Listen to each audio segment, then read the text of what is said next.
bradu, slušaj, ništa nemam šta da kažem. Pa došla je jedna prigodna osoba, da je ne nazovem. Ne znam, evo izražavati bradu i ne znam, evo, pustio sam je i donijela mi finu mašinicu, ovo je mašinica za bradu, to je odlična mašinica, s njom se... I sad ja naravno da prođem malo ovako. Moja sjećanja su bola i stara. 2 mjeseca. Uvalila mi, znači ne može me gledat s bradom, uvalila mi mašinicu. I, eto to je to za cima na objemu. I kriv i dužan, evo. Evo. Ja ne mogu. Kaže malo ću to. Malo samo to uzme. Pogledaj ovo. Ovdje brada. Ovdje. Malo to. Popraviš. To i djeca rade s tim radom.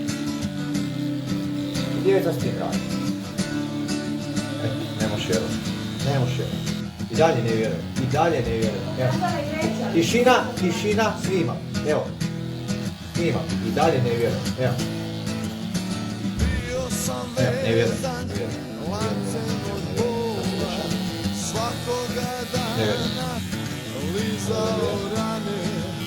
Ti završi to bez problema. To malo kad sada popravim to. To kaže djeca sam isti. To je jako jednostavno. Jako je. Evo, taj rastora.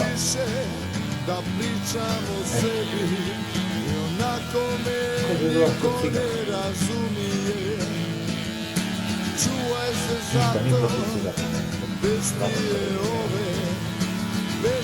Taj rastora. Pa dođe mi ovako da ostane.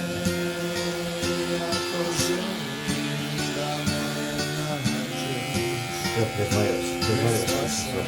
Koliko je to branje bilo. Prezmajio se.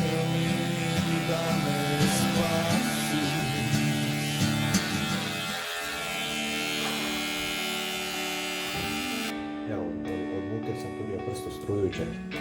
Ništa. I da me tako. I da me žusti.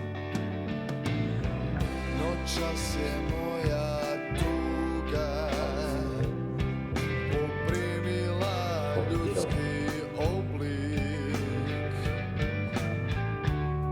Otvorio sam oči, ispred sebe ugledao svoj lik.